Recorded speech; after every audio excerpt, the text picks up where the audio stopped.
2018년도 고등학교 1학년 3월 모의고사 독서 해설 강의를 해보도록 하겠습니다. 첫 번째 지문은 16번에서부터 19번까지에 있는 휴움 지문이고요. 2018년도 고등학교 1학년 3월 모의고사에 관련된 독서 지문이 총 4개의 지문이 있는데, 이 중에서 겨울방학 때 학원 수업을 잘 들었으면 3개를 이미 수업 시간에 다루었어요. 1개만 수업 시간에 다루지 않았는데 어쨌든 기억이 좀 안 날 수 있으니까 다뤘던 것까지도 다시 한번 훑어보면서 진행을 좀 해보도록 할 겁니다. 일단 첫 번째 휴움 지문입니다. 이 지문 구조가 참 잘 되어 있어요. 들어가서 한번 좀 차근차근 지문을 좀 보도록 합시다. 첫 번째 단락이에요. 첫 단락에는 주제가 있으니까 주제를 파악해야 된다고 말씀을 드렸는데, 이 첫 번째 단락을 읽으면 주제가 뭔지 알기가 약간 어려워요. 명확하게 드러나 있지 않고 어디까지 읽어야 이 글의 주제가 뭔지 알 수 있냐면 두 번째 단락 제일 마지막 문장을 읽어야 이 글의 주제가 이거구나 라는 걸 알 수 있습니다. 그래서 조금은 어려운 지문이라고 보시면 되고, 첫 번째 단락 들어가서 보면 18세기, 18세기라고 이렇게 되어 있으면 우리가 이 부분은 시간의 흐름에 따른 변천사일 가능성이 있어요. 그러면 잠깐 멈추고 글을 한번 눈으로 훑어주시는 게 좋아요. 18세기, 19세기, 20세기 이렇게 되어 있으면 시간의 흐름에 따라 뭔가가 변천할 것이고, 그럼 시간이 바뀌면서 어떠한 차이점이 발생되겠구나. 그럼 뭐가 차이가 있는지 집중해야지 하면서 차이에 좀 집중하시면서 글을 읽어주시면 좋은데, 이 글을 읽어보면 18세기밖에 안 나오기 때문에 이거는 시간의 흐름에 따른 변천사가 아닙니다. 자, 18세기 경험론의 대표적인 철학자 휴문 모든 지식은 경험에서 나온다고 주장하면서 이성을 중심으로 진리를 탐구했던 데카르트의 합리론을 비판하고 경험을 중심으로 한 새로운 철학 이론을 구축하려고 하였다. 그러나 나오면 뒷말 되게 중요한 거 알죠? 지나치게 경험만을 중시한 나머지 그는 과학적 탐구 방식 및 진리를 인식하는 문제에 대해서도 비판하기 이른다.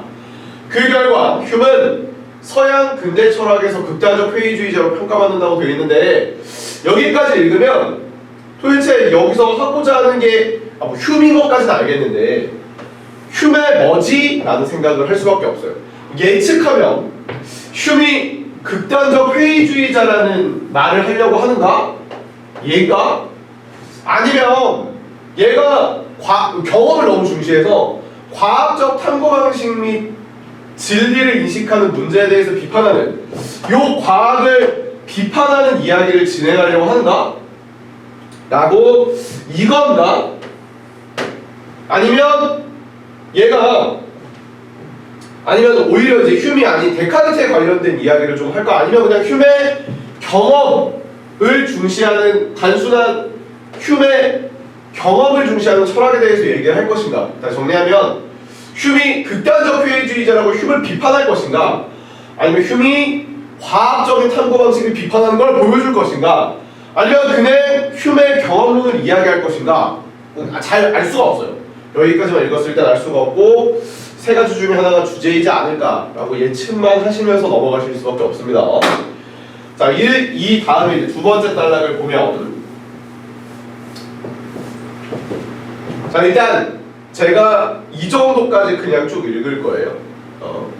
휴는 지식의 근원을 경험이라고 보고 이를 인상과 관념으로 구분하여 설명하였다. 인상은 오감을 통해 얻을 수 있는 감각이나 감정 등을 말하고, 관념은 인상이 머릿속에 떠오르는 것을 말한다. 가령 혀로 소금이 짠맛을 느끼는 건 인상이고 머릿속에 짠맛을 떠올리는 것은 관념이다. 인상은 단순 인상과 보스간 인상으로 나누는데, 단순 인상은 단일 감각을 통해 얻은 인상을, 복합 인상은 단순 인상들이 결합된 인상을 의미한다. 쭉 하고 멈출게요. 자, 왜 읽다가 멈추냐? 우리가 글을 읽다 보면 요 정도까지는 쉽게 읽으실 수 있는데, 여기 지금 단순 인상은 단일 감각을 통해 얻은 인상을 이라고 하는 요 부분을 이제 읽게 되면 이 부분에서부터 머릿속에 안 들어와요. 이게 뭔 말이야? 이렇게 되어버리는데, 이유는 어떠한 용어를 자꾸 다른 용어로 바꾸거나 용어를 나누거나 하기 때문에 우리가 머릿속에 들어오지 않은 겁니다. 우리 2019년도 고1 3월 모의고사 지문에서도 이런 형태를 띄는 게 있었는데 틀 효과 이론에서도 있었죠. 그것처럼 우리가 어떠한 용어를 바꾸면 멈추고 옆에 정리해서 한번 필기 하시면서 머릿속으로 이해하고 글을 읽어주셔야 됩니다. 만약에 여기서 그냥 계속 이 글을 읽었다고 하면 읽어봐야 소용이 없어요. 그냥 읽는 거지 이해를 못할 거니까. 특히나 철학 지문에서 어떠한 용어들이 나왔을 경우에는 천천히 다시 읽으면서 그 용어를 이해하시는 게 중요합니다.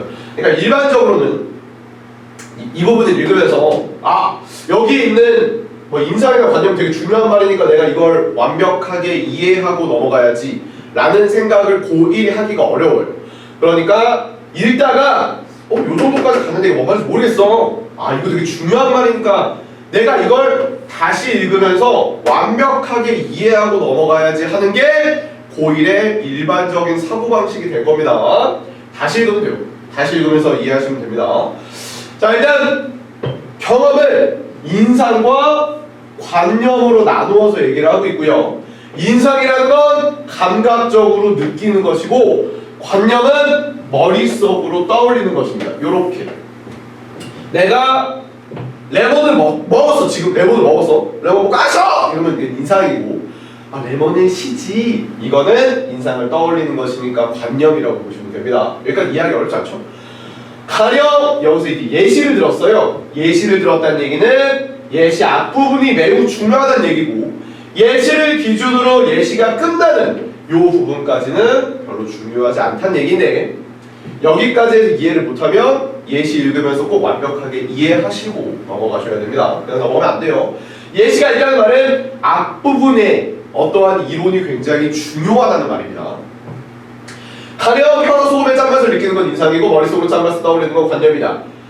인상은 단순 인상과 복합 인상으로 나누는데 자, 인상이라는 용어를 어떻게 나눴죠? 단순과 복합으로. 단순 인상은 단일 감각을 통해 얻는 인상이고 자, 말이 어려우니까 이런 경우에는 인상이란 말을 풀어서 감각이란 말로 바꿔보면 단순하게 감각은 단일한 감각을 통해 얻는 감각이고 복합적인 감각은 단순한 감각들이 결합된 감각을 의미한다. 따라서 짜다라는 건 단순한 감각이고 인상이란 말을 지금 내가 일부러 감각이란 말로 다 바꿔서 얘기하고 있는 거예요. 이러면 이해하기가 편해요. 짜다와 희다가 결합 등이 단순한 감각 등이 결합된 소금의 감각은 복합적인 감각에 해당한다. 그러니까 이거 두 개 있으니까 짜다 희다 두 개 있으니까 이거 복합적인 감각이다 라고 얘기를 하는 거고요. 그리고 단순한 감각을 통해 형성된 관념, 떠올리는 거죠. 단순한 감각을 통해 형성되는 감각을 떠올리는 관념은 단순 관념에 복합적인 감각을 통해 떠올려서 형성되는 관념이니까 떠올리는 것을 복합적인 관념, 복합적으로 떠올리는 것이라고 한다. 여기까지 어렵지 않죠? 어떤 말이 어려우면 정리해서 완벽하게 이해하시고 자꾸 바꿔서 용어들을 바꿔서 풀어서 요런 말들로 읽으면서 좀 진행하시면 좋아요. 특히 여기서 되게 그게 많이 이제 좋은데 휴먼 단순 인상이 없다면 단순 관념이 존재하지 않는다고 보았다. 그런데 황금 소금 좀 읽을게요. 일단 황금 소금은 인상이 없다면 황금 소금은 현실에 존재하지 않기 때문에 그 자체에 관련된 복합 인상이 없지만 황금과 소금의 각각의 인상이 존재하기 때문에 복합관념이 존재할 수 있다. 자, 그냥 읽으면 이만큼이 무슨 말인지 몰라요. 그러니까 어떻게 하라고 했어요? 인상이라는 말을 감각이라는 말로 관념이라는 말을 머릿속에 떠올린다는 말로 바꿔서 읽으면 훨씬 더 이해하기가 편할 거예요. 지금 이 지문이 어려운 이유는 용어를 썼기 때문인데 용어는 반드시 이해하고 들어가셔야 됩니다. 그냥 단순하게 읽고 넘어가시면 나중에 문제를 풀 수 없습니다. 왜냐면 이런 용어들을 응용하는 문제들이 많이 나오기 때문이에요. 자, 다시 읽어볼게요. 휴먼 단순한 감각이 없다면 단순하게 머릿속으로 떠올리는 것은 존재하지 않는다고 보았다. 감각이 없으면 떠올릴 수가 없죠. 예를 들어서 푸아그라를 먹지 않았어. 감각이 없어. 그럼 푸아그라를 떠올릴 수 없죠. 뭐 안 먹어봤으니까. 그런데 황금소금은 현실에 존재하지 않기 때문에 거기에 관련된 감각이 없지만 황금소금 먹어본 적 없잖아. 그러니까 감각이 없지만 황금과 소금의 각각의 감각이 따로따로 존재하기 때문에 복합적으로 이걸 떠올릴 수는 있다. 황금, 소금 머릿속으로 떠올려봐요. 떠올릴 수 있죠. 그러니까 떠올릴 수는 있다라고 얘기하는 거예요. 없어도 떠올릴 수 있어. 자, 예를 들면 우리가 현실에 뭐 그런 거 존재하지 않잖아. 현실에 50m짜리 펭수는 존재하지 않잖아. 근데 50m도 어느 정도인지 알고 펭수도 뭔지 알기 때문에 50m짜리 펭수를 머릿속으로 떠올리는 건 가능하다라고 얘기하는 거예요. 따라서라고 하면 이제 이 문장을 정리할 거고, 복합관념은 복합 인상이 없더라도 존재할 수 있다. 하지만 되게 중요하죠. 여기서 굉장히 이제 하고 싶은 말을 얘기해요. 하지만일 거예요. 휴먼 황금 소금처럼 인상이 없는 관념은 과학적 지식이 될 수 없다라고 말했다. 그러니까 황금 소금은 과학이 아니구나. 즉 감각으로 느낄 수 없으면 이건 과학이 아니구나라고 얘기했다. 정리해서 하지만 자, 왜 내가 여기 부분을 자꾸 얘기했냐면 아까 생각해봐요. 우리 주제라고 볼 수 있었던 것이 여러 가지가 있었어요. 첫 번째 단락에 여러 가지가 있었어요. 휴머를 극단적 회의주의자로 비판하거나 아니면 휴미 과학적인 탐구 방식 및 진리를 인식하는 문제에 대해서 비판하거나 그럼 이 글의 구조는 이 글의 주제는 휴미의 과학적 탐구 방식을 비판하는 게 바로 이 글의 주제구나 라는 걸 아실 수가 있다고요. 그러니까 첫 단락에 주제 있으니 여기 지금 써있는 이 부분이 이 글의 주제인 거고, 그래서 맨 마지막 이제 여기서 얘기한 거죠. 감각적으로 느낄 수 없으면 과학적 지식이 아니다. 예를 들어 우리가 감각적으로 지구가 돌고 있는 걸 느끼지는 않잖아. 그렇죠? 너무 지금 극단적으로 얘기했죠. 너무 극단적으로 얘기했으니까 좀 덜 극단적인 게 뭐가 있을까? 감각적으로 대부분 과학은 또 다 극단적일 수밖에 없는데 그러니까 우리가 감각적으로 지구가 돌고 있는 걸 느낄 수는 없잖아. 지구가 돌고 있는 걸 느낄 수는 없으니까 휴먼 지구가 돌고 있는 거는 과학적 지식이 아니다. 왜 우리가 느낄 수 없으니까 이런 식으로 극단적으로 얘기했다라는 말이에요. 자, 그다음 세 번째 문단. 그럼 주제가 계속 이렇게 이어져 가는지 아닌지 이제 보게 되면 휴먼 과학적 탐구 방식으로 인과관계에 대해서도 비판적 태도를 보였다. 결국 과학적 탐구에 대해서 비판적인 입장을 보이고 있는 주제를 일관적으로 얘기하고 있죠. 그렇죠? 아까는 감각적으로 느낄 수 없으면 과학이 아니야. 세 번째 문단에서는 인과관계는 과학이 아니야 라고 과학이 아닌 거에 대해서 과학을 비판하고 있어요. 여기 이건 과학이 아니야, 이건 과학이 아니야 이런 식으로. 그럼 인과관계는 과학이 아니야. 이 부분이 이제 세 번째 문단의 주제가 되는 것이고, 왠지 계속 읽어보면 그는 인과관계란 시공간적으로 인정한 두 사건이 반복해서 발생할 때 관찰자의 습관의 기대에 불과하다고 말했다. 즉이란 말 나오면 앞말과 뒷말이 동일합니다. 인과관계라는 건 그냥 기대하는 거니까 과학이 아니라고 얘기하는 거예요. 까마귀 날다 배 떨어진다는 속담처럼 인과관계는 필연적 관계로 확인할 수 없다는 것이다. 까마귀가 날아오르는 거하고 배가 떨어지는 걸 관찰할 수 있지만 까마귀가 날아오르는 것이 배를 떨어뜨린다는 생각은 추측일 뿐 인과적 연결관계가 아니다. 그러니까 까마귀가 날아올라서 진짜로 배가 떨어진 건 아니니까. 근데 이런 것처럼 인과관계가 아니다. 결국 인과관계란 시간과 공간이 인접한 두 사건의 주관적인 판단, 그러니까 기대하는 이런 주관적인 판단에 불과하기 때문에 이런 방법을 얻은 과학은 필연적이라는 생각은 적합하지 않다. 과학이 아니다. 인과관계를 얻은 건 과학이 아니다. 예를 들면 어떤 여자가 트와이스 사나가 나한테 초콜릿을 줬어요. 그럼 우리는 초콜릿을 줬다. 그럼 얘가 나를 좋아하나 결과 이렇게 생각하기 좋은데 사실은 그렇지 않다고. 그냥 초콜릿을 나눠서 준 거야. 그러니까 원인과 결과가 이게 원인과 결과가 아니라 그냥 시간적으로만 내가 붙어있는 거고 내가 기대하는 바라고 인과관계라고 생각하는 아주 많은 것들은 그것처럼 과학에서도 인과관계라고 부를 수 있는 것들은 사실은 그냥 두 사건이 시간적으로 붙어있을 뿐이지 과학이 아니야 라고 얘기를 한 거예요. 근데 이렇게 얘기하면 되게 극단적이야. 자, 그 다음 또한이라고 그랬어. 그럼 여기까지만 봐도 이제 느낌 따오죠? 또한이란 말을 썼기 때문에 또 마찬가지로 과학을 비판하거나 그러지 않을까? 진리를 알 수 있는가의 알 수 있는가의 문제에 대해서도 회의적인 태도를 취했다. 그러니까 의심했단 말이에요. 진리를 알 수 있는가? 모를 것 같은데 이렇게 의심했다는 얘기인데 이 말이 어디 있냐면 첫 번째 단락을 보시면 과학적 탐구 방식 및 진리에 인식하는 문제를 비판했잖아요. 그러니까 지금 두 번째 단락과 세 번째 단락에서 과학적 탐구 방식을 비판한 거고 네 번째 단락에서 진리 인식에 대해서 의심하고 비판하는 거예요. 그러니까 진리를 인식할 수 없어. 이렇게 과학으로는. 전통적 진리관에서는 진술 내용이 사실과 일치해야 되는 진리라고 봅니다. 어떤 말을 하고 그게 사실이면 진리라고 봐요. 하지만이란 말 나왔으니까 진짜 하고 싶은 얘기는 하지만 뒷부분에 있겠지요.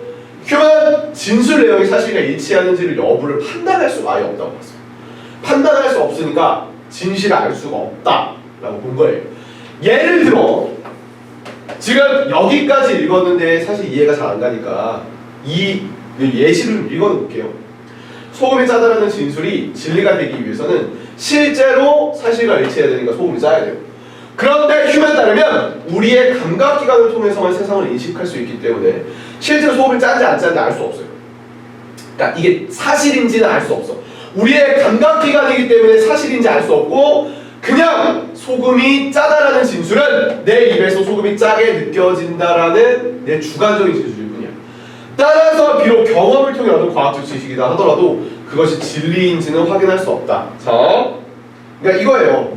자, 요게 무슨 색이냐면 이거 잘 안 보이나? 자, 요게 노란색이죠. 이게 노란색이 아닐 수도 있어요.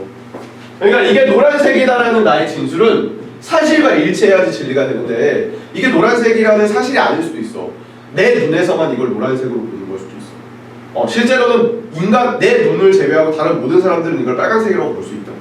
그렇기 때문에 경험을 통해 얻은 거는 사실을 확인할 수 없다. 우린 감각으로 사실을 확인할 수 없기 때문에 진리에 대해서도 알 수 없다 라고 얘기하고 있는 게 네 번째 문단. 자, 마지막 다섯 번째 문단입니다. 이처럼은 글을 정리하고 앞에 있는 단락을 얘기하는 거거든요. 그러니까 진리를 알 수 없어 이 얘기하는 거예요. 휴먼 경험론적 입장을 고수한 나머지 과학적 지식조차 회의적으로 말아먹었다는 점에서 비판받게 됐어요. 극단적 회의주의자라고 비판받았다. 하지만 중요하죠? 그는 이성만 중시했던 당시 철학사적 반기를 들고 경험을 중점으로 지식 및 진리를 문제를 탐구했다는 점에서 근대 철학의 좀 새로운 방향성을 제시했다. 그러니까 그는 이성만 머릿속으로만 좀 중시했던 그런 사조의 반기를 들고 경험이 좀 중요해 하는 지식을 경험을 중심으로 지식 및 진리를 탐구의 문제를 진리의 문제를 탐구했다. 경험을 중심으로 하는 것은 문제가 있을 수 있어 라는 점에서 어떤 철학들을 비판적으로 바라보고 했다라는 겁니다. 자, 여기까지고요. 위크를 통해서 알 수 있는 내용이 아닌 것은 이라고 1번 문제에 되어 있는데 여기서는 답이 2번인데 전통적 진리관에서는 진리 여부 판단하는 게 불가능하다라고 되어 있어요. 아니에요. 네 번째 문단. 전통적 진리관에서는 진실의 내용이 사실과 일치할 때 진리라고 보이기 때문에 전통적 진리관에서는 알 수 있어요.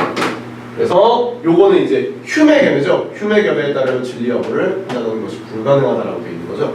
자, 요 2번 문제, 16번의 2번 선지 같은 경우가 굉장히 많이 나와요. 어떤 느낌이냐면, 자, 여기까지가 화제죠.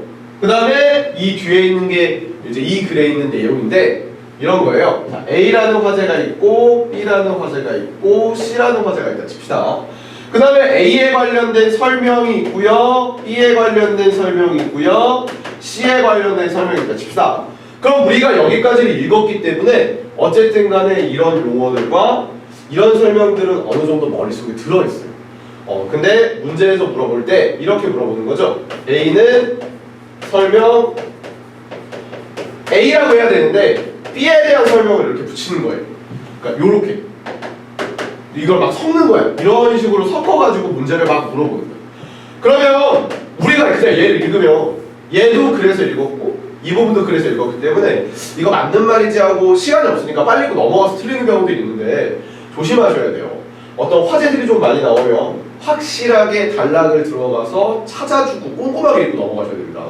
이런 문제 틀리게 되면 이제 억울하고 어쨌든 간에 고득점이 나오기가 어렵겠죠? 자, 그 다음 17번. 자, A를 바탕으로 할 때 기억의 이유로 가장 적절한 것이라고 되어 있는데, 자, 그럼 A를 바탕으로 했으니까 A 부분을 봐야 돼요. 여기서 A가 네 번째 단락이에요. 그럼 네 번째 단락을 어쨌든 봤을 때 여기서 얘기하고자 하는 건 뭐냐면, 네 번째 단락 마지막 따라서 뒷부분입니다. 따라서 경험을 통해서 얻은 과학적 지식이더라도 진리인지 확인할 수 없다. 그러니까 진리를 우리가 확인할 수 없다. 경험해도 라는 말이고요. 그래서 17번 문제는 똑같이 써있죠. 5번 경험을 통해서 진리를 확인할 수 없다. A를 바탕이라고 했으니까 A에서 찾아주면 되는 문제입니다. 그래서 17번의 답은 5번이고요. 18번 문제인데 여러분 이렇게 그림을 주는 보기가 나오면 그리든 어쨌든 보기가 나오면 제일 먼저 어떻게 하라고 했어요? 단락에서 어떤 원리를 쓰고 있는가, 이게 단락에서 몇 번째 단락을 사용해서 문제를 풀어야 하는가를 먼저 생각하고 그 다음에 이걸 읽으면서 풀어야 돼요. 그냥 얘 보고 그냥 들어가면 안 돼요. 얘만 읽어도 안 되고 그래서 어떤 원리를 쓰고 있는가를 먼저 생각하고 문제를 푸셔야 되는데, 자 18번 보면 사과의 맛이 달콤할 것 같아 라고 얘기를 했어요. 달콤할 것 같다, 예전의 걸 떠올린 거잖아. 그러니까 첫 번째 있는 건 관념이겠죠. 그럼 두 번째 단락을 떠올리는 거예요. 이 사과는 빨개, 내가 지금 감각적으로 보고 있는 거죠. 저건 인상이에요. 그러니까 너네가 이 그림을 봤을 때 이게 진리를 획득할 수 없는 거에 관련된 내용인지, 원인과 결과에 관련된 내용인지, 인상과 관념에 관련된 내용인지를 그냥 정해놓고 문제를 풀어야 된다는 얘기야. 이 앞에 있는 글의 내용이 이런 거니까. 매일 사과를 먹었으니 피부가 고와졌어. 사과를 먹었다 원인, 피부가 곱다 결과. 세 번째 건 인과관계구나. 자, 그럼 이 두 개에 관련돼서 물어봤을 때 우리는 두 번째 단락을 위주로 문제를 풀어주시면 되는 거고, 이 부분에 대해서 물어보면 세 번째 단락을 위주로 해서 문제를 조금 풀어주시면 되겠죠. 자, 1번 사과를 보면서 달콤한 맛을 떠올렸잖아요. 떠올리는 건 관념이냐, 맞죠? 2번 사과를 보면서 빨개라고 느끼는 건 복합인상이라고 했는데, 복합인상이라는 건 인상이 2개 이상 있는 거예요. 상큼하고 빨갛다 이런 식으로 얘기해야 되는데, 그렇지 않고 빨개라고 시각만 썼기 때문에 단순 인상이죠. 그래서 답이 2번입니다. 먼저 정해놓고 풀어요. 빨리 풀어요. 확실하게 맞고. 자, 그 다음에 19번입니다. 19번 이것도 마찬가지예요. 정해놓고 풀어야 돼요. 뭘 얘기하는지. 아래 그림에서 무채색의 명도변화에 따른 도표가 있다고 가정하자. 문제부터 보면 휴메의 주장을 반박합니다. 휴메의 주장을 반박해요. 어쨌든 휴메의 주장을 반박해야 된다는 얘기는 휴메의 주장을 써야 돼요. 도표의 한 칸을 비워둔 채 5번 빈칸에 들어갈 색이 뭔가요? 라고 질문하자, 그 사람은 여기 5번에 들어갈 걸 한 번도 본 적이 없지만 주변의 색과 비교하여 그 색이 어떤 색인지 알아맞혔어요. 자, 봐요. 이 5번의 색을, 자, 그럼 얘는 인상에 관련된 얘기인가, 관념에 관련된 얘기인가, 인과관계에 관련된 얘기인가, 아니면 진리를 알 수 없다는 얘기인가를 떠올려 보셔야 되는데, 얘는 중요한 말이에요. 한 번도 본 적이 없지만, 본 적이 없다는 얘기는 인상이 없다는 얘기예요. 근데 여기 들어갈 수 있는 게 뭔지 알아맞혔다는 얘기는 걸 떠올렸다는 얘기예요. 그럼 관념이 있다는 얘기예요. 아까 두 번째 단락에서 인상이 없이 관념이 있을 수가 없어요. 이건 과학이 아니라 그랬어. 그 휴메 그랬잖아. 인상이 없어. 야, 인상 없는 관념은 잘못했어! 이라고 얘기했잖아. 근데 여기는 있잖아. 인상이 없어도 관념이 있을 수 있다는 걸 보여주잖아요. 감각적으로 경험하지 않은 단순 관념도, 감각하지 않은 것도 우리 관념적으로 존재할 수 있다. 두 번째 단락 갖다 문제 풀어야 되고, 보기에서 요 부분 한 번도 본 적이 없지만을 떠올렸을 때 본 적이 없어? 본다고? 감각이네? 이건 인상에 관련된 얘기구나 라고 떠올리는 문제를 풀어주셔야 제대로 잘 푸는 겁니다. 자, 여기까지가 19번이고요. 자, 다음에 2018년 고1 3월 모의고사 독서 28번에서 30번 추상 3개로 뒤집자. 이거 좀 금방 할 수 있어요. 뚝뚝 넘어갈 수 있어요. 자, 옥탑 갈게요. 사진이 등장하면서 회원은 대상을 사실적으로 재현하는 역할을 사진에게 넘겨주게 되었고 그에 따라 화가들은 회화의 의미에 대해서 고민하게 되었다. 19세기 말에 등장한 인상주의와 후기 인상주의는 전통적 회화에서 중시되던 사실주의 회화 기법을 거부하고 새로운 경향을 추구했다까지 보면 느낌이 싹 있죠? 아, 얘는 사실주의가 아니라 인상주의와 후기 인상주의에 관련된 이야기를 할 것 같은데? 근데 19세기란 말이 나왔으면 약간 멈추고 20세기, 21세기 이런 식으로 뭔가 역사적으로 발전하는 시간의 흐름에 따른 변천사를 제시할 수 있기 때문에 멈추고 밑을 눈으로 한번 훑으세요. 20세기, 21세기란 말입니다. 없으면 아 그냥 요 얘기만 하는 거구나 라고 생각하고 글을 읽어주시면 됩니다. 그러니까 이게 무슨 말이냐면 옛날에 미술하는 사람들은 그 셀카봉이야, 셀카봉. 카메라 같은 거야. 대상을 최대한 사실적으로 그리면 짱짱맨이었어요.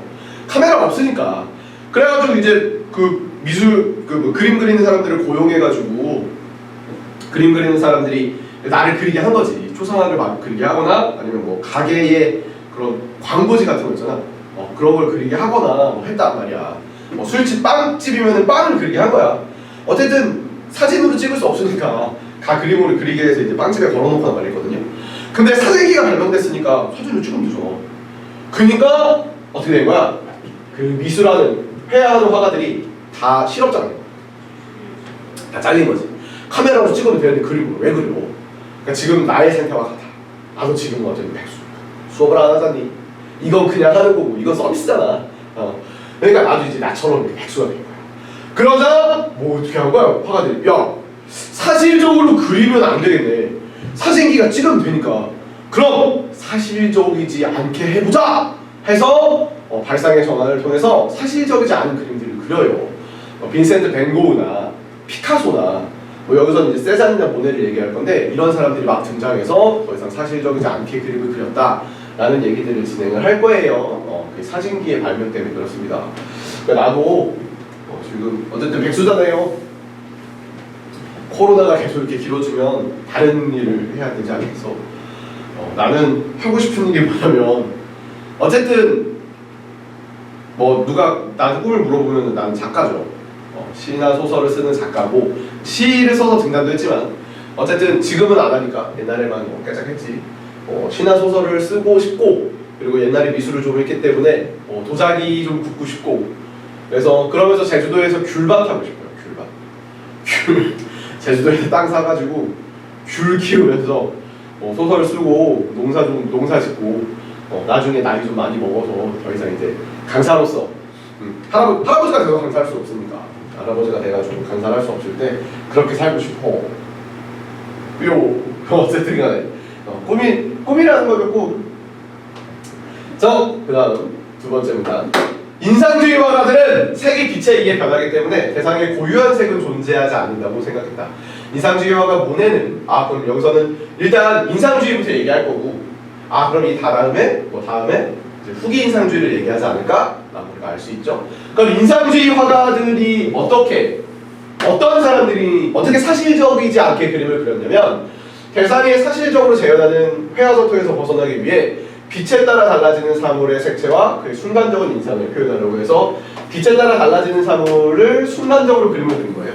그래서 모네는 그림을 그릴 때 물론 나중에 모네가 눈이 안 좋아서 그림을 그렇게 그리긴 했지만 빛에 따라 달라지는 걸 순간적으로 그리기 위해서 밖에 나가가지고 이제 그림을 그려요. 근데 빛에 따라 달라지니까 굉장히 빨리 그렸어요. 빨리 그려 막 그려. 밖에 나가서 나무 흔들리는 거 엄청 빨리 그려. 막 그려. 그럼 해가 이렇게 기울어질 거 아닙니까? 이렇게. 그럼 빛에 따라서 또 그림이 또 앞에 있는 풍경이 달라졌잖아.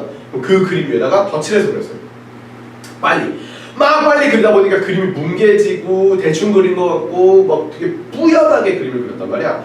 뭔가 윤곽선이 뚜렷하지 않게 그런 식으로 사실적이지 않은 그림들이 나오게 되고요. 모네 그림들은 실제로 보시는 게 좋습니다. 그림이 생각보다 굉장히 크고 실제로 봤었을 때 감동을 주는 그림이라고 생각을 해요. 내가 봤을 때는 일단 그림이 좀 커야 감동을 주는 것 같아. 빈센트 밴 고흐의 그림을 실제로 보면 그림 자체가 그렇게 크지도 않고 모나리자를 실제로 보면 요만해요. 요 공통하네요. A4 용지 2장 붙여놓은 거보다 조금 더 커. 나는 내 개인적 생각인데 그냥 그렇더라고. 일단 그림은 크고 조각도 좀 크고 버쩍버쩍하고 좀 화려해야 일단 좀 감정을 주는 거이지 않나.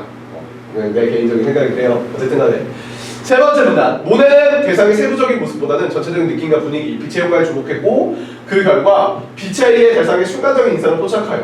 자, 이런 말들은 두 번째 단락에서 했던 말을 반복적으로 제시하고 있죠. 두 번째 단락에서 얘기한 걸 조금 더 자세하게 구체적으로 설명하는 부분이기 때문에 이 부분은 자세하고 구체적이고 정보를 나열한 부분이에요. 정보가 설명서처럼 나열되어 있으면 빨리 읽고 넘어가라고 했어요. 어차피 이 부분을 머릿속으로 다 못 집어넣어요. 빨리 읽고 넘어가고 문제에서 물어봤을 때 찾으면서 그냥 다시 읽어주시면 되는 부분입니다. 빨리 읽고 넘어가시면 돼요. 대상을 빠른 속도로 그려냈고 그에 따라 그림과 거친 붓자국이 물감 덩어리로 찍어바른 듯한 흔적이 많이 남아 있었다. 이러 대상이 윤곽을 뚜렷하지 않아 색채 효과가 형태를 묘사를 압도하는 느낌을 주고 이와 같은 기법이 그가 사실적인 묘사에 더 이상 치중하지 않음을 보여주는 것이다. 그러나 나왔네요. 이 부분은 좀 중요하죠.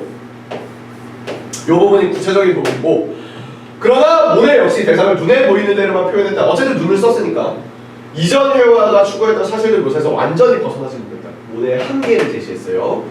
그 다음 여기까지 보면 이제 모네는 끝이고 이제 후기 인상주의 다음에 후기 인상주의 얘기할 거라는 느낌이 들죠. 후기 인상주의 화가들은 제형위주의 사실적 회화에서 근본적으로 벗어나 새로운 방식을 추구했다.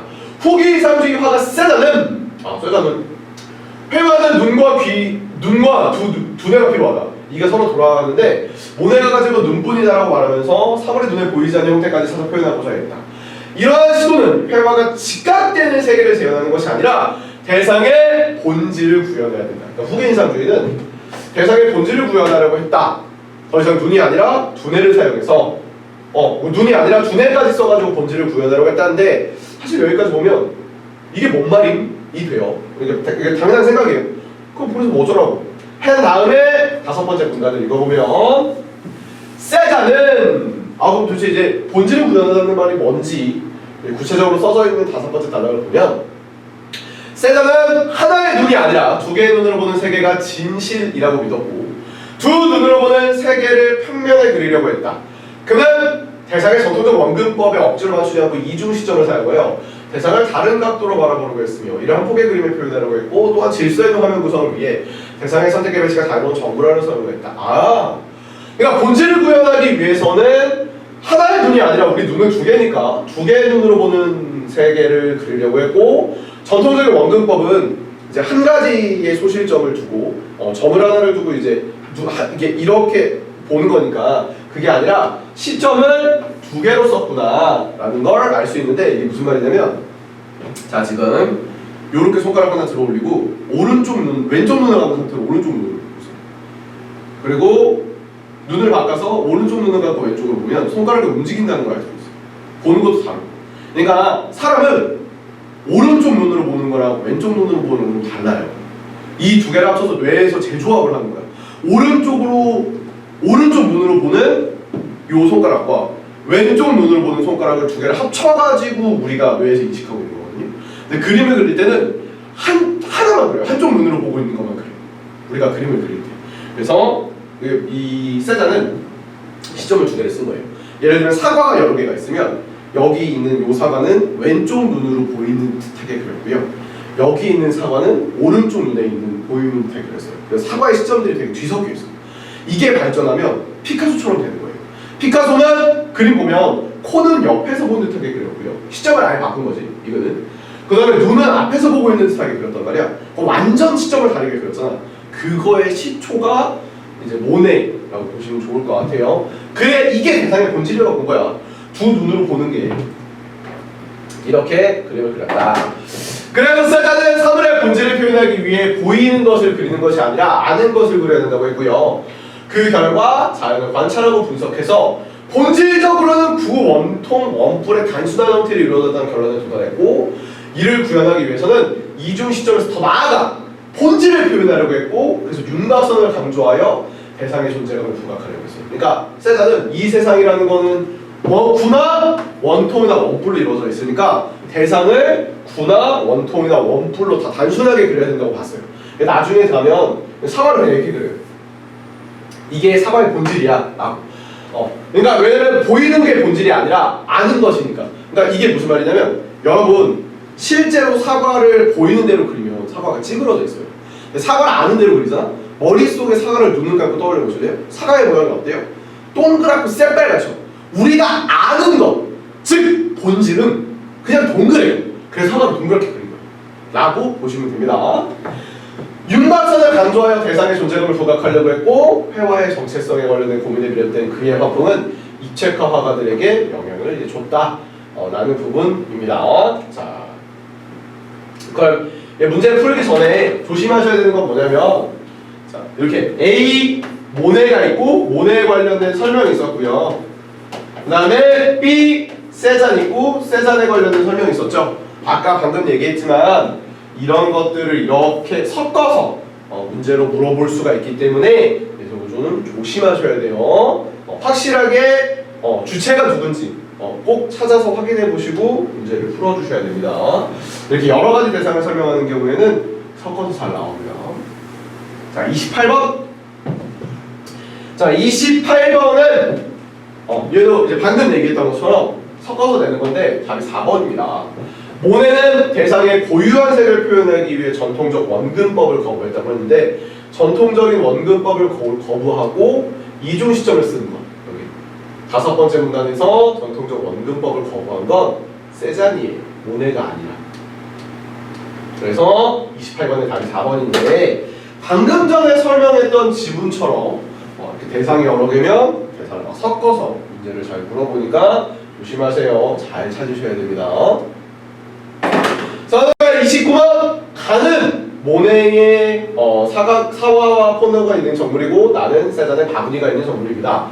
다시 얘기하면 가에 관련돼서 뭔가를 물어보면 두 번째 단락과 세 번째 단락을 가지고 이제 문제를 풀어봐야 된다는 거고요. 두 번째 단락과 세 번째 단락을 가지고 문제를 풀어야 된다는 거고요. 나에 관련돼서 뭔가들을 물어보면 네 번째 단락에서부터 여섯 번째 단락을 가지고 문제를 풀어주셔야 된다는 거 잘 기억하고 계셔야 됩니다. 적절하지 않은 건 답이 5번입니다. 가와 나는 모두 사물을 단순하게 표현하기 위해 사실적 재현에서 완전하게 벗어났다고 했는데 가와 나 중에서 가는 벗어나지 못했어요. 우리 그 세 번째 문단 제일 마지막 쪽에 사실적 묘사에서 벗어나지 못했다는 한계가 있잖아요. 모네는 벗어나지 못했습니다. 내용 일치 문제고 답이 5번입니다. 자, 다음에 30번 문제. 자, 보기를 바탕으로 세잔의 화풍을 기업과 같이 평가한 이유로 가장 적절한 것이라고 되어 있는데 세잔의 화풍이라고 되어 있으니까 우리가 네 번째 단락에서부터 여섯 번째 단락까지를 기준으로 문제를 풀어주셔야 되고요. 보기를 보면 이게 보기를 바탕으로 세잔의 화풍을 평가했으니까 보기와 세잔의 공통점에 대해서 묻는 거죠. 뭔가 차이가 아니라 공통점인 것 같아요. 지금 우리 선지들을 보면 자, 입체화 화가들은 사물의 본질을 표현하고자 했고요. 세잔도 아까 사물의 본질을 표현하고자 했고 이중 시점을 썼다는 거 우리가 알 수가 있습니다. 자, 그렇기 때문에 공통적으로 지금 얘기하는 건 본질에 관련된 이야기를 진행을 해야 하고 1번부터 5번까지 본질에 관련된 이야기를 진행하고 있는 건 1번밖에 없어요. 대상의 본질을 드러내기 위해 다양한 각도에서 바라봐야 한다는 관점을 제공했기 때문에 그러니까 이 부분 이제 맞죠? 그래서 답이 1번입니다. 어쨌든 그래서 근거를 잡으셔야 돼요. 자, 경제학 원론 들어가기 전에 잠깐 쉬었다가 경제학 원론 들어가도록 할게요. 자, 2018년 5일 3월 모의고사 독서 31번에서부터 33번 경제학 원론에 관련된 이야기를 하도록 하겠습니다. 자, 여러분 그 좋아요 많이 눌러주시고 알림 설정해주시고 구독해주세요. 구독이 1000명이 넘어가야 뭔가 유튜브 라이브를 하는 걸 할 수 있다고 하는데 유튜브 라이브를 하고 싶어요. 그리고 우리 학원 아이스크림 먹방이라든지 뭐 음료수 소개 같은 거 있잖아. 심심해. 계속 수업도 안 하고 그래가지고 나도 집에서 맨날 수업도 안 하니까 게임만 하고 뭐 닌텐도 하고 뭐 애랑 놀고 있는데 좀 심심해. 그래서 여러분 아이디어들을 다음 유튜브 뭘 찍을까 아이디어들을 댓글에다가 남겨주세요. 여기 했으면 좋겠어요, 저거 했으면 좋겠어요. 심심해서 그래요.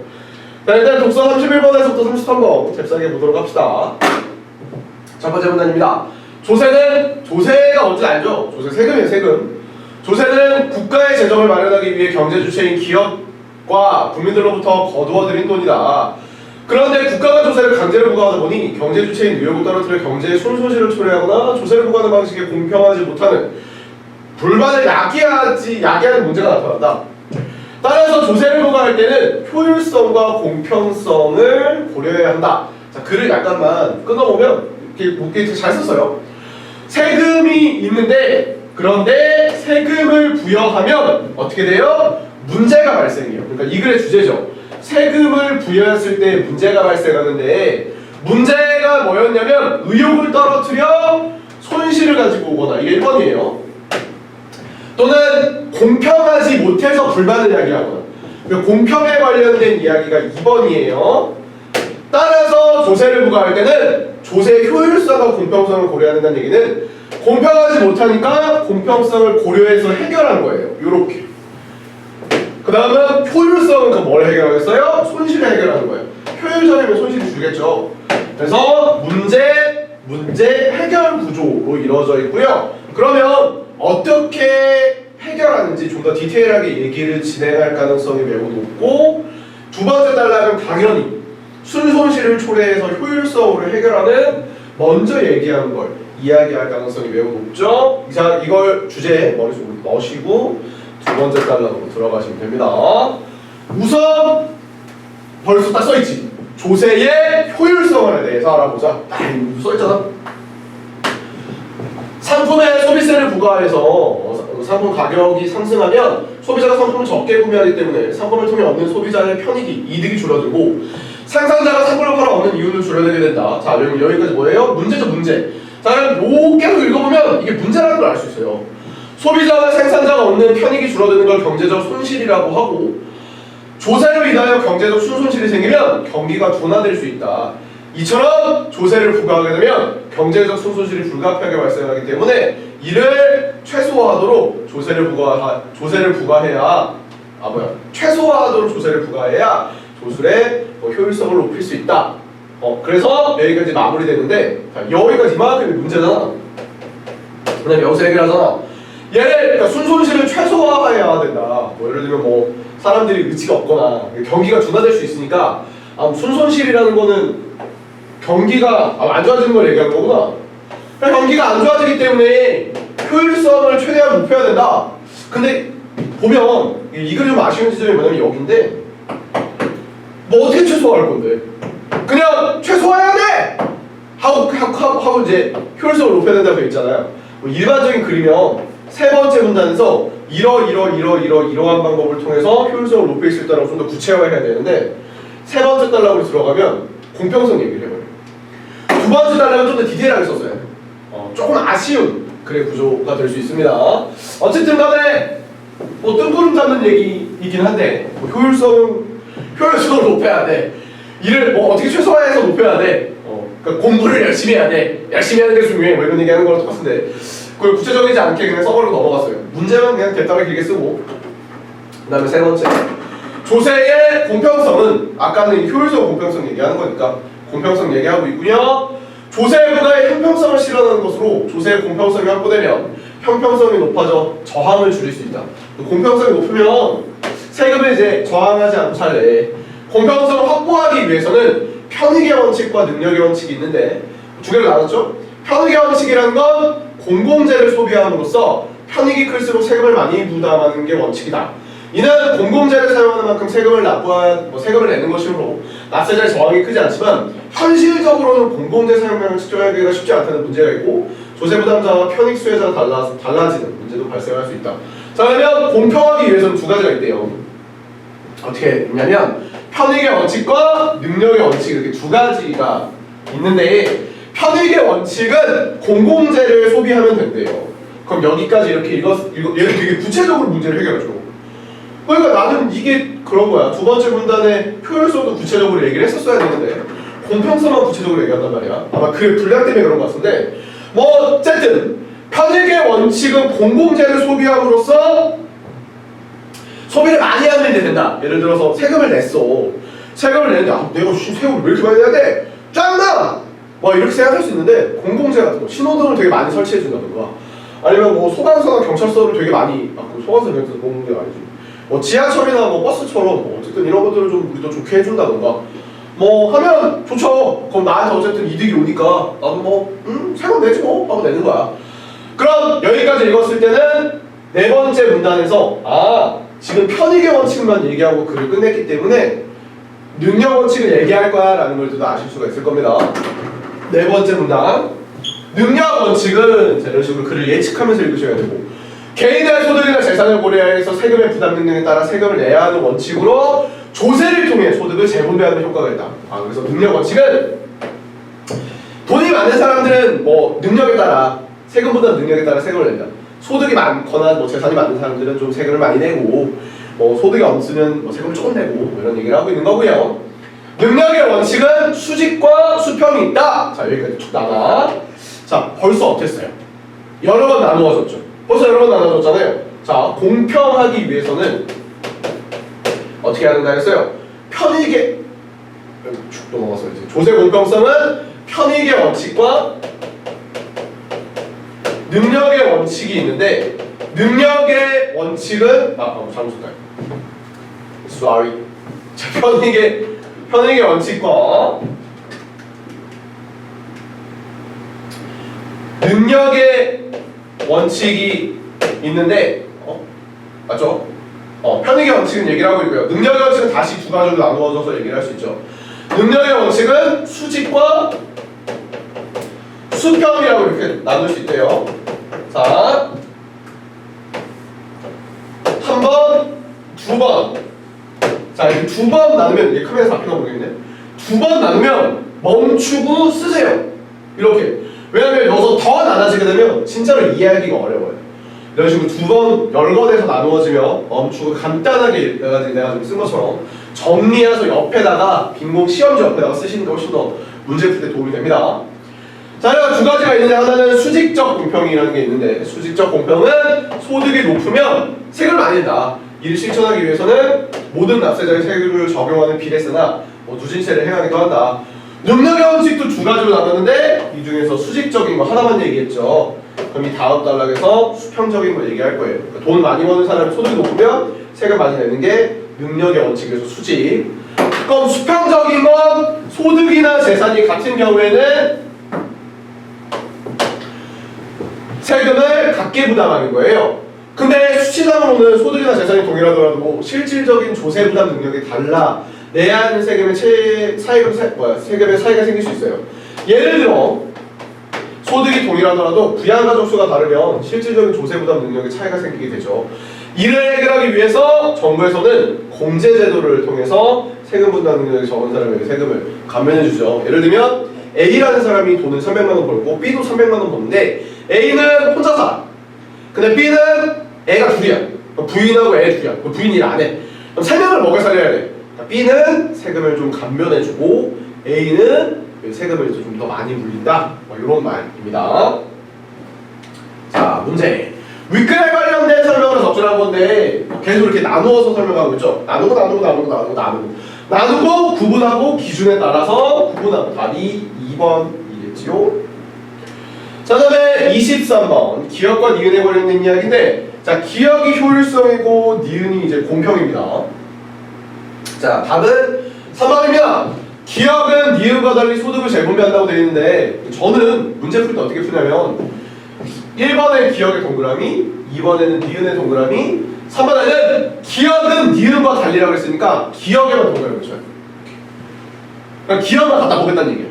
헷갈려 이렇게 썰면 니은은 기억과 달리 그럼 니은에 동그라미 쳐요. 기억과 니은은 모두 그럼 이렇게 동그라미 쳐요.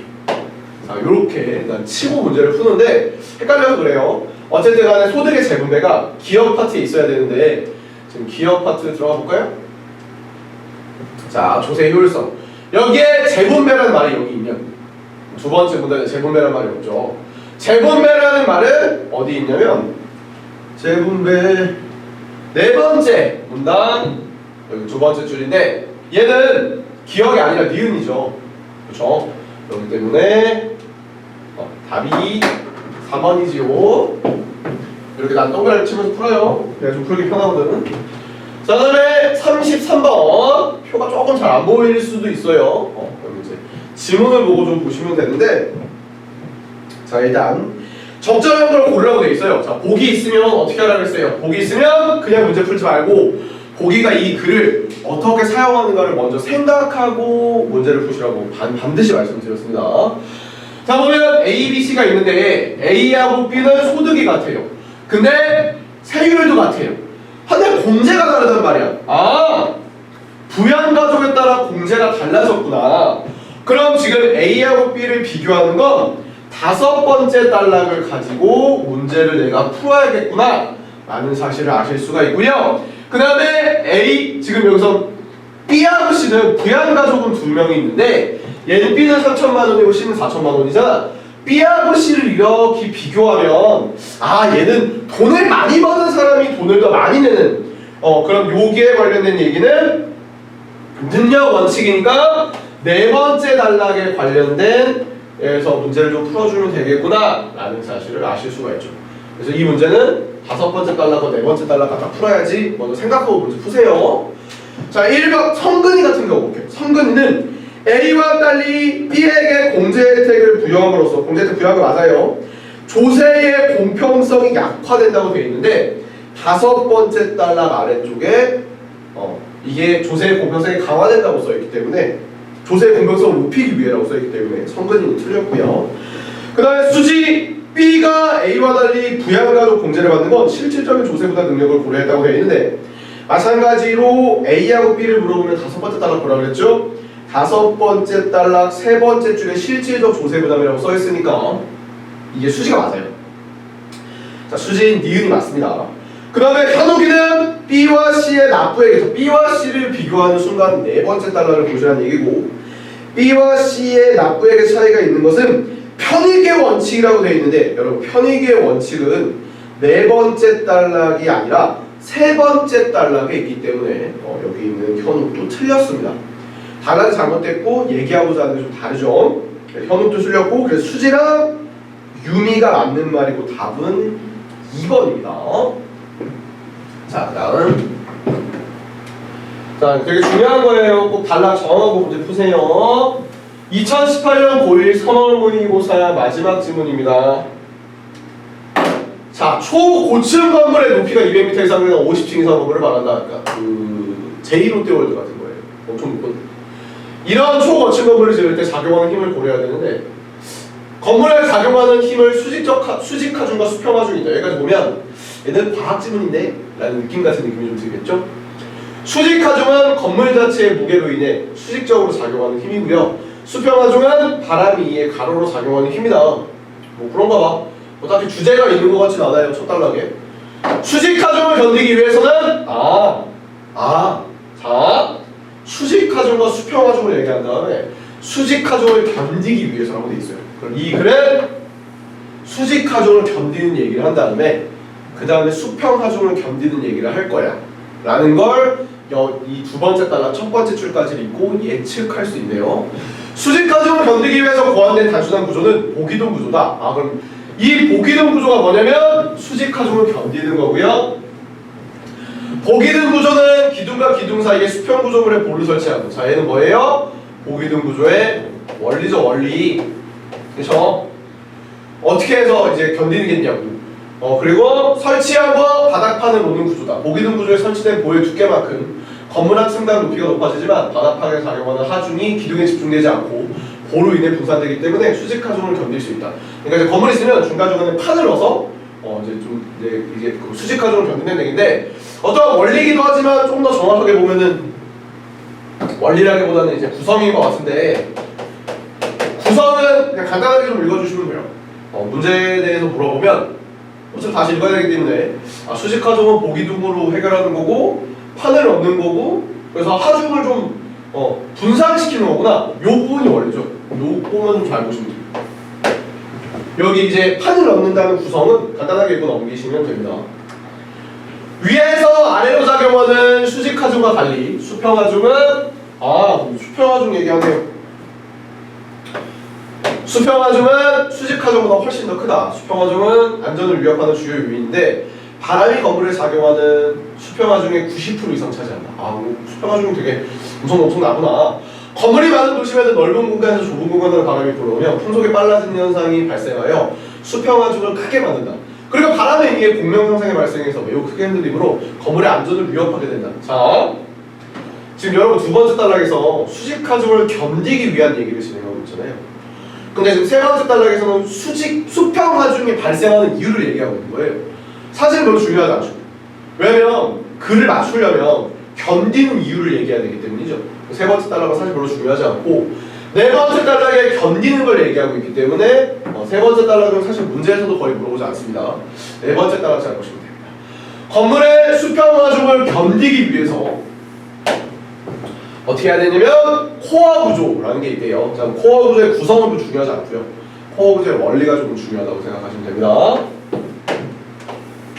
자, 하중을 견디기 위해 기본적인 뼈대에 해당하는 보화 기둥을 단단하게 붙여야 하지만 초건축 건물인 경우엔 이것만으로는 좀 견디기가 힘들어요. 그래서 코어 구조다. 코어 구조는 빈 파이프 모양의 철근 콘크리트를 구조물 건물 중앙에 세운 것으로 코어의 건물 보화 기둥을 접합한다. 이렇게 하면 외부에 작용하는 수평하중에도 불구하고 건물이 크게 흔들리지 않는다. 그러니까 뭐 큰 쇠파이프 같은 걸 건물 가운데에 통을 박아버리면 된대요.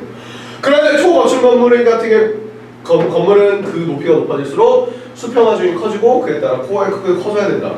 코어 구조는 가운데에 빈 공간이 있어. 왜? 파이프니까. 공간 효율성이 떨어지기 때문에 현대 초건축 건물에는 코어에 승강기나 화장실이나 계단 등 파이프 같은 시설을 설치하는 경우가 많다. 그래서 공간을 효율적으로 사용하기 위해서 뭐 이렇게 쓴다라고 되어 있는데 이 부분은 어쨌든 구체적인 얘기고 구성이잖아. 원리라고 보기는 어렵고 구성이기 때문에 이 부분에 간단하게 읽고 넘어가시면 됩니다. 어차피 문제에서 부르면 다시 읽어야 돼요. 다섯 번째, 그런데 초거층 높이가 점점 높아져 코어만으로는 견딜 수가 없어서 아웃리거 벨트 트러스 구조를 사용하여서 코어 구조를 보완한다. 그럼 얘도 수평을 견뎌낼 수 있는 거고요. 현재 아까 내가 제2 롯데월드 얘기를 했는데 제2 롯데월드가 아웃리거 벨트 트러스 구조를 사용하고 있는 우리나라 건물입니다. 찾아왔으니까 먼저 올라가지고 아웃리거 벨트 트러스 구조에서는 벨트 트러스는 철골을 사용하여 건물 외부 기둥을 삼각형 구조의 트러스로 차는 벨트처럼 둘러싼 것으로 수평하중을 지탱하는 역할을 한다. 어떻게? 싸면요. 둘러싸서 견디게 하는 거예요. 예를 들니까 내가 이제 내 건물이면 이렇게 막 흔들릴 거 아니야. 그럼 내가 무너지는 거야. 툭 하고 부러지잖아. 그러니까 쇠로 여기 이렇게 두르는 거야. 이렇게. 제2롯데월드 중간에 이렇게 쇠로 둘러져 있대요. 중간에. 한 10 몇 층마다 하나씩 둘러져 있다고 하는데 그냥 둘러면 돼. 내가 이렇게 지탱하는 거지. 삼각형 구조의 트러스로 외부 기둥들을 연결해서 외부에 작용하는 힘이 철골을 통해서 전체적으로 분산시킨다. 철골을 통해서 분산시키면 되는 거고 철골을 트러스라고 부르는구나. 코어에 무리한 힘이 가해지는 걸 예방할 수 있다. 그리고 아웃리거는 콘크리트를 사용하여 건물 외벽에 설치된 벨트 트러스를 내부의 코어와 연결하는 것으로, 그러니까 이제 철골을 두고 이게 아웃리거를 통해서 이렇게 안에 있는 코어와 이렇게 연결시켜줘서 좀 더 단단하게 만든다는 거죠. 아웃리거와 벨트 트러스는 필요에 따라 건물 중간중간에 여러 개가 설치될 수 있는데 아웃리거는 건물 내부에 가로지를 수밖에 없기 때문에, 그러니까 이제 이건 철골을 이렇게 가로질러야 되는 건물. 이게 지문 옆에 그림이 있어가지고 그림을 보면 뭔지 조금 더 이해하기 편할 것 같아요. 그래서 효율적 공간 구성에 방해가 됩니다. 그러니까 그 한 층을 비워놔야 돼요. 이러한 단점을 극복하기 위해서는 아웃리거는 기계 설비층에 설치하거나 층과 층 사이, 즉 위층 바닥과 천장에 좀 설치를 해서 그래서 이제 건물을 좀 이렇게 효율적으로 사용하려고 한다. 어쨌든 간에 구체적인 내용이니까 넘어가면 됩니다. 과학 지문인 경우에는 너무 디테일하게 좀 읽으시려고 하지 말고 대신 원리가 나오는 원리를 좀 잘 보셔야 돼요. 삼투압 현상 이런 거 있으면 좀 잘 보셔야 되는데 모든 원리가 힘을 분산시킨다. 이 말 한 개밖에 없기 때문에 좀 간단하게 빠르게 좀 읽어주시면 될 것 같습니다. 자, 그림 이렇게 있죠? 네, 건물이 이렇게 있으면 이 밖에 있는 삼각형 철골이 이제 그 벨트 트러스고요. 가운데 이 부분이 코어고 아웃리거를 이렇게 연결하는 건데 예를 들면 내가 이렇게 있잖아. 내가 이렇게 있으면 여기다가 쇠를 이렇게 두르는 거야. 쇠띠를 둘러서 나를 이렇게 덜 흔들리게 하는 게 벨트 트러스고, 좀 더 단단하게 고정하기 위해서 쇠 침으로 이 밖에 있는 벨트한테 척추를 엮는 거야. 그래서 얘가 막 안 흔들리게 완전 막아주는 거지. 그런 역할이라고 어떻게 잔인하다요. 그런 역할을 보면 되는데, 그 다음에 초거층 건물은 바람으로 인해서 건물의 흔들림을 줄이는 게 대표적으로 TLCD다. 즉 동조 액체 기둥형 댐퍼인데, TLCD는 U자형 관에 물 수백 톤을 채운 것으로 초고층 건물의 상층부에 설치하는. 그러니까 마찬가지로 어쨌든 간에 바람 흔들림을 막기 위해서 건물 옥상에다가 물을 갖다 박는데요. 바람이 불어 건물의 한쪽에 기울어지더라도 물은 관성의 법칙에 따라 원래 자리에 있으려고 하기 때문에 기울어질 반대편으로 물높이가 높아지고, 그렇게 되면 관의 아래로 작용하는 중력이 커지기 때문에 건물이 기울어지게 하는 힘을 약화시켜 흔들림을 줄여주게 된다 라고 되어 있어요. 그러니까 이제 건물이 예를 들어 건물이 이런 식으로 이렇게 휘게 되면, 이렇게 건물이 휘게 되면 이 건물을 폈으니까 이쪽도 이렇게 휘어야죠. 이렇게 휘게 되면, 그러니까 이쪽으로 지금 이렇게 휘는 거잖아. 근데 물은 이쪽에 좀 더 많이 있기 때문에 여기를 불러가지고 다시 이렇게 세워준다. 요런 뜻이겠죠? 어쨌든 힘을 분산시키다기보다는 중력으로 인해서 흔들림을 막아준다. 원리가 조금 다르죠. 그렇게 되면 관이 아래로 작용하는 중력이 커지고 건물에 기울어지는 힘을 약화시켜 흔들림을 줄여주게 된다. 물이 무거울수록 관 전체의 가로폭이 넓어질수록 그리고 수평 방향으로 흔들림을 줄여주는 효과가 크다. 하지만 그에 따라 수직 하중이 증가하는 거야. 이렇게 물이 있으면 무거우니까 수직 하중과 함께 설계해야 된다. 자, 원리 하나만 좀 잘 살펴보시면, 얘는 반대쪽으로 물의 높이가 높아진다. 기울어진 반대 방향으로 물의 높이가 높아져서 중력을 크게 한다. 이 부분은 원리이니까 요것만 조금만 잘 보시고 나머지 부분은 또 마찬가지로 간단하게 읽고 넘어가시면 돼요. 요게 제일 중요한 거예요. 다음 질문 할 때마다 말씀드리는 건데, 원리만 잘 보시고 구성, 과정은 빠르게 보시고 문제 풀 때 시간을 좀 더 꼼꼼하게 쓰셨으면 좋겠습니다. 자, 일단 37번 문제인데, 37번 문제의 정답은 1번이네요. 수직 하중은 수평 하중과 달리 건물에 가해지는 힘인데, 건물 전체에 가해지는 힘은 읽어보시면 아시겠지만 세 번째 단락에 수직 하중은 수평 하중과 달리라고 되어 있으니까 수직 하중을 물어보는 거잖아. 그러면 수직 하중은 아까 우리 두 번째 단락에 있었는데, 두 번째 단락에 건물 전체에 가해지는 힘이라고 써 있어야 되는데, 그렇지 않고 세 번째 단락에 수평 하중이 건물 전체에 가해지는 힘이죠.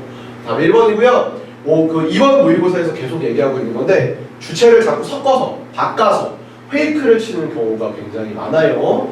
그렇기 때문에 끝까지 꼼꼼하게 찾아주시면 됩니다. 답 1번입니다. 38번. 자, 기역은 수직 하중을 막기 위한 고기두, 니은은 수평 하중을 막기 위한 코어, 디귿은 수평 하중을 막기 위한 벨트 트러스고요. 기역에 대해서 물어보면 두 번째 단락 가지고 문제 풀어주시면 되고요. 니은하고 디귿 물어보면 뒤에 있는 단락 가지고 문제 풀어주시면 됩니다. 답은 4번이고, 자, 잘 보셔야 돼요. 디귿에서 트러스는 아웃리거와 코어를 결합한다고 되어 있어요. 자, 봐요. 트러스가 아웃리거와 코어를 결합한다 라고 되어 있는데, 자, 그럼 이 디귿이 있는 부분을 넘겨서 볼게요. 다섯 번째 문단에서 트러스가 아웃리거와 코어를 연결하는 게 아니라, 자, 아웃리거는 콘크리트를 사용하여 벨트 트러스를 코어와 연결합니다. 아웃리거가 트러스하고 코어를 연결하는 거예요. 트러스가 아웃리거와 코어를 연결하는 게 아니라. 자, 그렇기 때문에 문제가 틀렸다는 저게 지금 답이라는 걸 알 수 있죠. 너무 넘어갔다. 그래서 지금 답이 4번이라는 걸 알 수 있는데, 마찬가지로 용어들을 막 바꿔서 문제에서 물어보는 경우니까 꼼꼼하게 잘 찾아주셔야 됩니다. 단락을 정해놓고. 39번 문제는 가하고 나 밑줄 그어져 있는 부분 바로 위에 써 있습니다. 바로 위에 공간의 효율이란 말이 써 있기 때문에 답이 3번이고 어려운 문제가 아니니까요. 마지막 문제 아니고 다시 읽어주시니까. 자, 40번 문제 보면 요 문제 TLCD 문제를 풀기 위해서는 우리가 자연스럽게 여섯 번째 단락을 가지고 문제를 풀어줘야 된다는 걸 알 수 있고요. 여섯 번째 단락 아래에서 내주 위로 올라가서 그리고 읽어보면 그리고 관 전체의 가로폭이 넓어질수록 수평 방향으로 흔들리는 효과가 줄여지는 효과가 크다. 넓으면 넓을수록 좋아 라고 얘기하고 있는 건데 이게 답이 3번이죠. 가로폭이 넓으면 효과가 작아진다고 돼 있으니까요. 상대적인 서술어라는 게 약간 느껴지셨으면 좋겠네요. 40번의 답은 3번입니다. 자, 그 다음에 41번.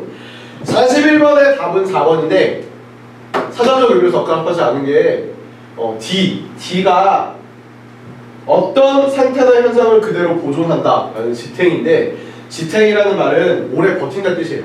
보존하는 건 유지고. 그래서 답이 4번입니다. 자, 2018년도 고1 3월 모의고사도 여기까지 수업 진행하도록 하겠습니다. 수고하셨네요.